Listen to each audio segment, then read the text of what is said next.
foremost, there's been a couple changes on the permission side to make it easier to manage.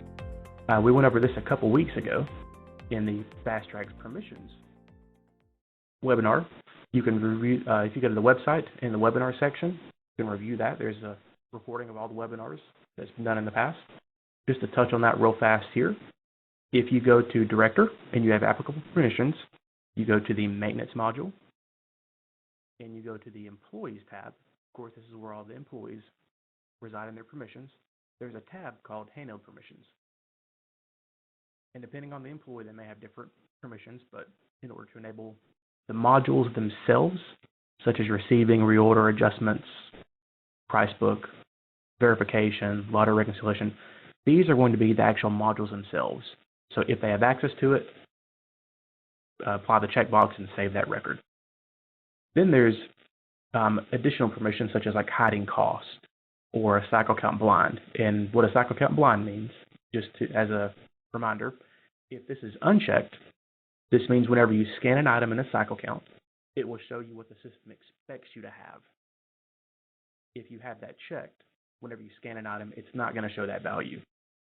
So a benefit of having that set to blind is, say that I am an employee and I scan a pack of Winston's, and the system says I have 10, I actually count 11.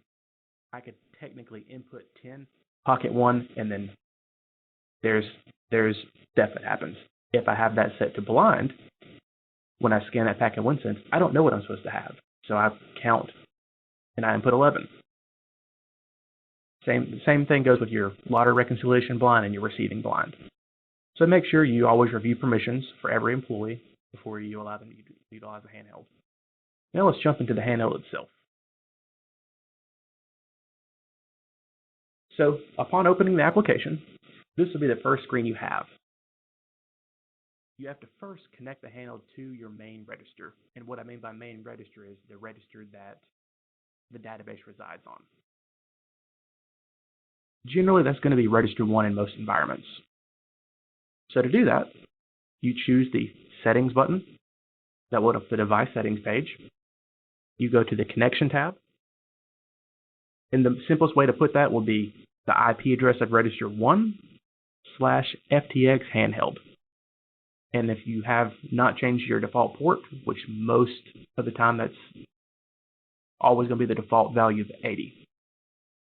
When you're done, you choose Keep. It will validate those settings, and then it will save that.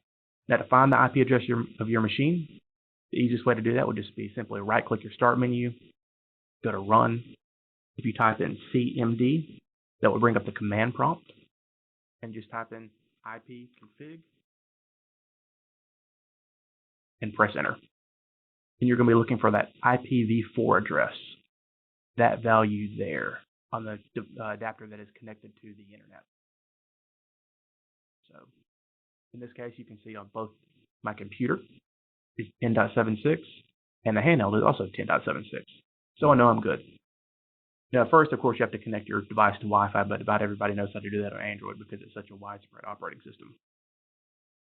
So once you are connected to your computer with that correct connection string, it will allow you to log in using the employee number and password. To do that, that bottom right corner, tap on that. It'll bring up your login window. I'm just going to input my login. And then that will bring up all the modules that you have access to. So for example, I log in under the manager login. If I didn't have half of these checkboxes filled in on the permissions, then I'd be missing those modules on the handheld. I wouldn't have access to that. So we're going to go over what each of these settings actually are and what the modules do. So time clock, when I choose that, it's just a simple way to clock in and clock out. So I can choose a little time clock record that clocks me in, then I can choose it again and that will clock me out. Super simple. Now as a note, if you are wanting to force biometric usage by your employees, you may not want to give permission to use the time clock on the handheld, because in Director, anytime you clock in and you don't use the biometric settings, you're going to get a manual entry.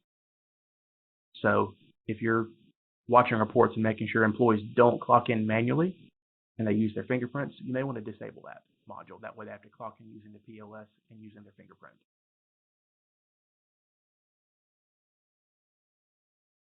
All right, next area we're going to look at is going to be the price book. This is just a simple way to basically check pricing on items and make sure they're scannable. You can use the built-in scanner or the camera of the device. I'm just going to manually type in the UPC. It will automatically expand that, and it'll tell me what the UPC is expanded, how many I have on hand, the description, cost, and price. Now, the cost and price will, of course, be before any kind of buy-downs are applied. Any kind of discounts is going to be the flat retail and the flat last cost. And once again, if I have the permission on the employee set to hide cost, then I wouldn't see the cost there. I would see NA now available and then just the retail price. So make sure you always have the correct permissions for every employee that's going to be using the handheld. Because if they're blocked on the point of sale side but not the handheld, that doesn't really do you any good. All right, let's go now to I've exited out of the presser. We're going to go to the labels. The handheld also allows you to print labels. You can take a picture of the UPC with the camera, or if your Android device has a barcode scanner, you can simply scan the device or manually enter the device UPC at the top of the device screen. So I'm going to enter that UPC. Brings up item details. How many labels do I want to print? I'm going to say 5. That'll then add this to the label queue. So then you can utilize the label software on the register to see what those labels are that you have queued up and ready to print, and then print those out. This is much faster than manually going through and manually entering in labels, UPCs to print out labels, because you can simply go and scan what you need on demand and enter that value in. It also allows you to review that and adjust those quantities before you actually print it. All right, I'm going to exit out of this. We're going to go to the spot checks. Now, spot checks are very similar to cycle counts. I know that we had a webinar on this on cycle counts a couple weeks ago. You can review that. I'm more of a fan of cycle counts because it allows you to review what happens before you apply that inventory count. And a quick rundown of basically on a spot check, I'll give you a quick example of why a spot check truly means a spot check. Say you have an item, a Twix candy bar that you scan 5 of them under the register. You now have 5 on hand. If you have a customer that's in line ready to purchase that item and they have one in their hand, you technically have 6 on hand at that current moment. So whenever the customer buys that, you really still have 5, but the system's going to think you have 4. Spot checks, whenever you input that value, that on hand, that's what you have at that moment. You don't get to review that. Also, if you have it in another location, same thing. If you only count it in one place, you're going to not count what's in the other location. Whereas a cycle count, it allows you to review that. If you scan, in that same situation with the Twix candy bar, I scan 5, I'm in the back computer and I'm reviewing it, the customer makes the purchase. The system will automatically take that into account, saying, I scanned 5, but there was 1 purchased. So it's going to know that 1 purchased based on my snapshot quantity. So when I input 5, I'm going to have 5 even after that customer made the purchase. So to do a spot check, I gotta simply choose the plus button. I'm going to do a no definition. That's where it doesn't expect anything to be counted. It's on demand. I can scan my item. I can manually input my item. I have 14. Let's just say I'm going to make that equal. I have 14 as well, so I won't have a variance. Add that. I now have 14 on hand. If I would have put 13, I would now have 13 on hand. So it's on the spot whenever, whatever value I input, that's what I now have on hand. I will then be able to review that in Director, my inventory, my spot checks, and then there's that definition that I just counted. I had 14, and I was expected to have 14. No variance.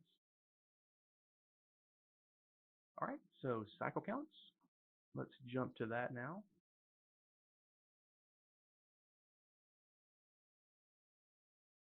So I've got an open count going. I can choose the plus button. I can start a new count, or I can start a no definition count. I'm just going to do a no definition. I'm going to scan that same item. Now in cycle counts, you'll see there's a backroom mode and a floor mode. Backroom mode, what that does is that expects you to be counting like a stockroom in the back. It does not expect anything to be added or removed from that backroom mode, or from that count. So if I counted 10 of an item in backroom, that 10 is going to stay consistent until I end the count. I'm not going to take anything from it. I'm not going to add anything to it. If I go to floor mode, that's where it takes into account sales, invoices, transfers, adjustments, everything. So most of the time, you'll probably be in floor mode because that's where most of the product actually is. You can also scan what's in the backroom in floor mode, and it's perfectly fine. Now, there's a couple options if we choose the gearhead down here. There's an always scan, a rescan prompt, backroom, and show count history, and then uncounted items. So always scan, when I choose that, basically right now, with that disabled, if I scan an item, it's going to then prompt me how many do I actually have. I can input whatever I have.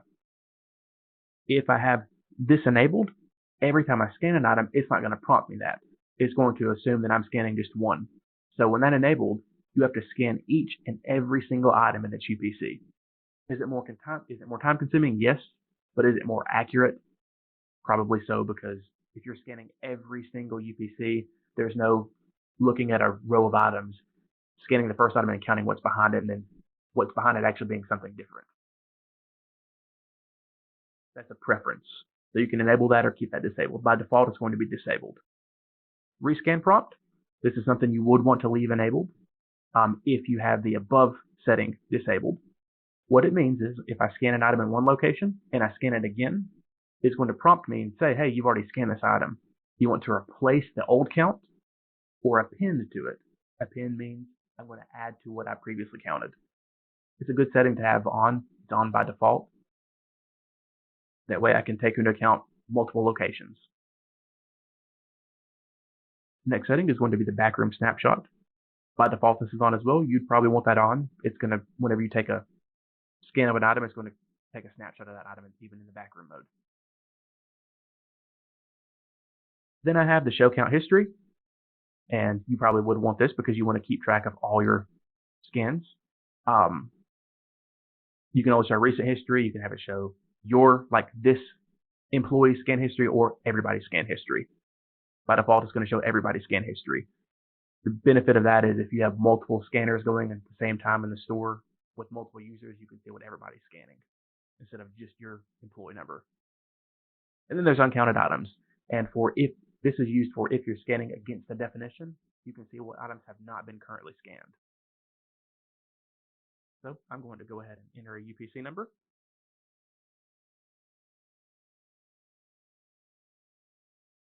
It'll let me know that's a subunit. I'm going to enter in 14, which is what I have on hand. Add that. Let's say that I'm done. I just wanted to do that one single item. I'll go ahead and I'll exit out of this.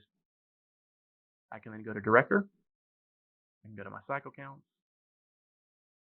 And then there's that no definition count. I can open that up and I can apply it. Reconcile my inventory. So that covers our cycle counts. Very simple. The next area will be our reorder. Let me go to pull this back up so you guys can see. We're going to go to the reorder tab. So this is really a temporary purchase order on the screen. So whenever you're building these, it's a temporary. It's not going to show in Director until you actually save it. So I will choose the plus button. I'll choose my vendor. And then I input my items. Options, I can have the always scan mode, which is what we talked about previously, set to on, or have it by default set to off. So I'm going to input an item. Let's say I enter in the carton of that item.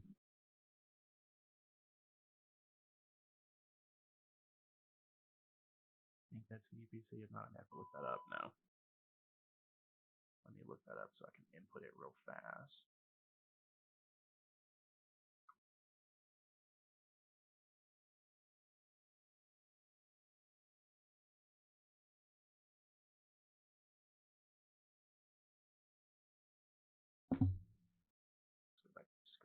UPC entered. I'm going to say I want to order 2 of those. I'll add that to my order form. Then, when I'm done, I'll choose the gearhead and I'll save that. Then at this point, I can no longer add items to that temporary purchase order. And if I go to Director in my reorder module and my previous orders, that invoice, that purchase order will be here. So, and then at this point, like I said, you can't add from the handheld to these temporary purchase orders. Going back to the handheld, if I choose not to save that, demo vendor, I do the same thing.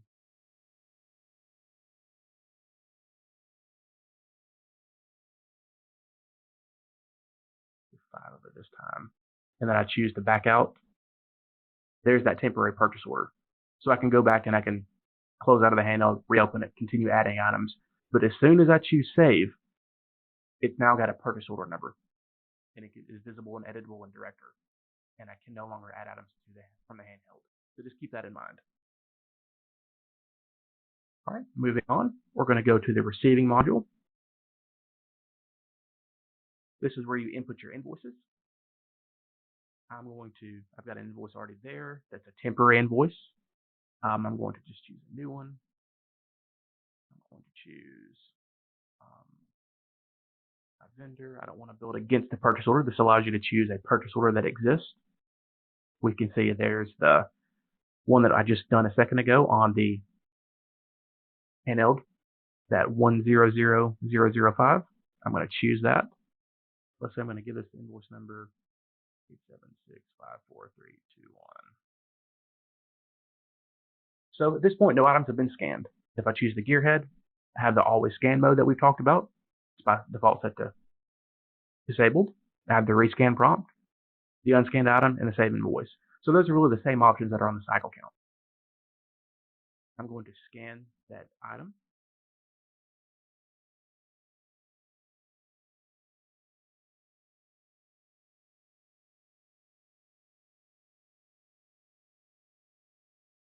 I'm expecting 5, which is what I entered on my purchase order a couple minutes ago. Let's say that I receive 5.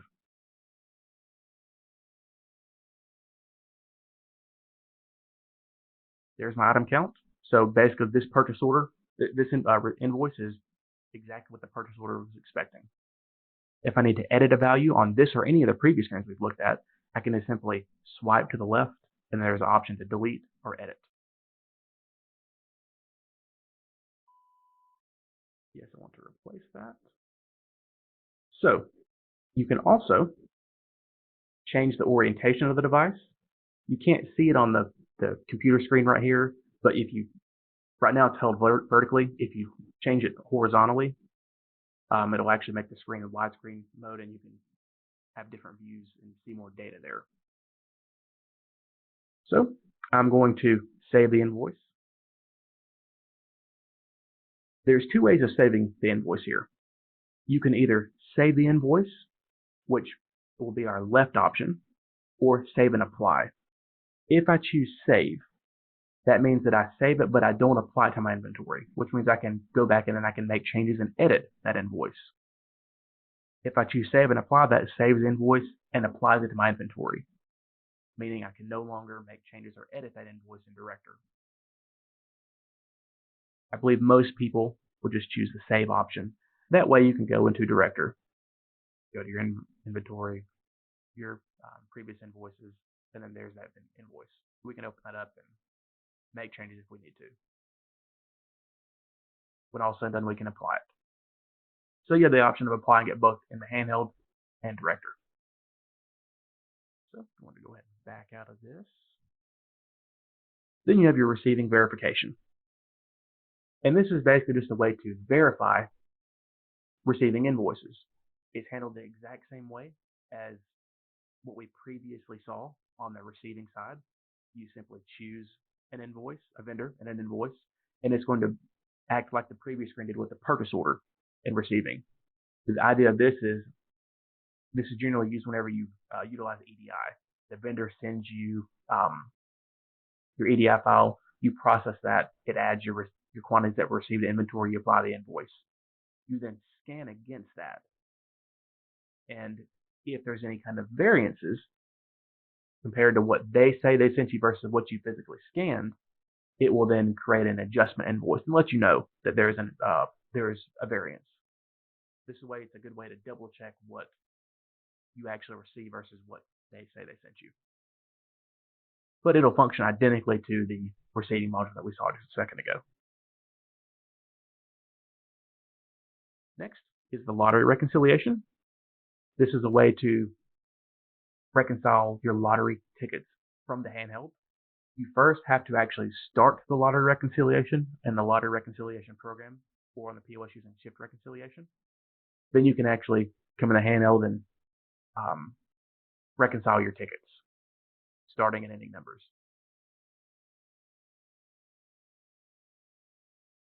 All right, we're going to go to messages next. If in a corporate environment, this will allow you to send a message. It's the exact same as sending from the POS or from Director when you go to Dashboard and New Message or POS and New Message. Lets you create a subject and compose a message. You can attach an attachment if you need to, such as an image from the device, just by choosing the image button up at the top. You have to enable the permission. But it allows you to send a message to corporate. You can only send it to corporate from the store as well. You can't send from store to store. And the last area we can go to is the remote sales. And this is a way to do exactly that, do remote sales. I can choose the plus button to start a new remote sale. I can then take a picture or scan an item.